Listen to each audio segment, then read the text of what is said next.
ಅಯೋಧ್ಯೆಯ ರಾಜನು ಬ್ರಾಹ್ಮಣರಿಗೆ ಔತಣವನ್ನು ಏರ್ಪಡಿಸಿದನು. ಆದರೆ ರಾಜನು ಪಂಕ್ತಿಯ ಕೊನೆಯಲ್ಲಿ ಕುಳಿತ ಬ್ರಾಹ್ಮಣನಿಗೆ ಊಟ ಬಡಿಸಲು ಹೋದಾಗ ಆ ಕ್ಷಣದಲ್ಲಿಯೇ ಒಂದು ಹದ್ದು ಸತ್ತ ಹಾವನ್ನು ಹೊತ್ತು ಅಲ್ಲಿಂದ ಹಾರಿಹೋಯಿತು.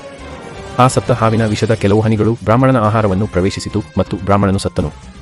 ಯಮಲೋಕದಿಂದ ಇದನ್ನೆಲ್ಲ ನೋಡುತ್ತಿದ್ದ ಯಮನು, ನಾನು ಬ್ರಹ್ಮಹತ್ಯೆಯ ಪಾಪವನ್ನು ನೀಡುವುದಾದರೂ ಯಾರಿಗೆ ನೀಡಲಿ ಎಂದು ಯೋಚಿಸಲು ಪ್ರಾರಂಭಿಸಿದನು.